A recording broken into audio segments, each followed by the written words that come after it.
गौलीखाल मरचुला सड़क पर रामनगर जाते हुए मरचुला के पास एक बस दुर्घटनाग्रस्त होने का दुखद समाचार आ रहा है।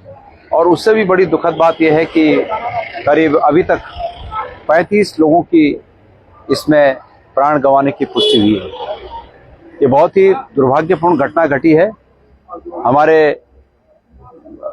नैनीडांडा के या उस तरफ सल्ट के कुछ लोग हो सकते हैं, दोनों तरफ के लोग उसमें शामिल हो सकते हैं और अन्य करीब 25 लोगों को घायल बताया जा रहा है। ये बहुत ही हृदय विदारक घटना हुई है। मैं इस घटना में प्राण गंवाने वाले जो भी हमारे भाई बहन हैं, मैं प्रभु से प्रार्थना करता हूं कि भगवान उनकी आत्मा को शांति दे, उनके परिवारजनों को इस दुख को सहने की शक्ति दे और जो घायल हुए हैं वो शीघ्र उनको स्वास्थ्य लाभ हो और वो शीघ्र ठीक हों। ये निश्चित ही ये सभी के जीवन में, उन परिवारों के जीवन में ये क्षति अपूरणीय है।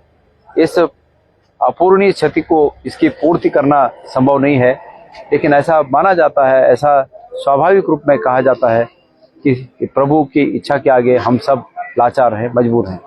मेरी संवेदनाएं उनके साथ हैं।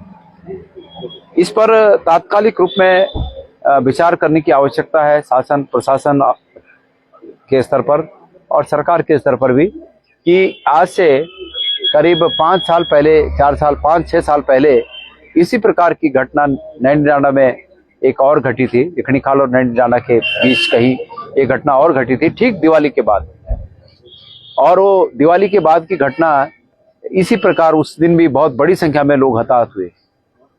ये होता ये है असल में कि दिवाली के बाद जो घर आए हुए लोग रहते हैं वो वापस जाना होता है और कन्वेंस नहीं मिलता, साधन नहीं मिलते हैं। जब साधन नहीं मिलते हैं तो लोग ओवरलोड हो जाते हैं गाड़ियों में।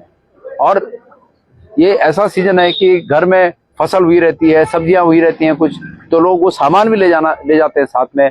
कोई कोदा ले जाता है, कोई धान मतलब ये चावल ले जाते हैं, तो इस प्रकार का सामान भी रहता है, तो गाड़ियां ओवरलोड होती हैं। तो सरकार इस बात का ध्यान रखे कि दिवाली के बाद जो वापस जाने वाले लोग होते हैं उनके लिए उचित व्यवस्था हो सब जगह से। इस बात पर नजर रखी जाए कि कोई भी गाड़ी ओवरलोड ना हो। ये दोनों घटनाएं ओवरलोड की घटनाएं हैं, इसलिए इन घटनाओं की पुनरावृत्ति न हो, इस बात का ध्यान रखा जाए।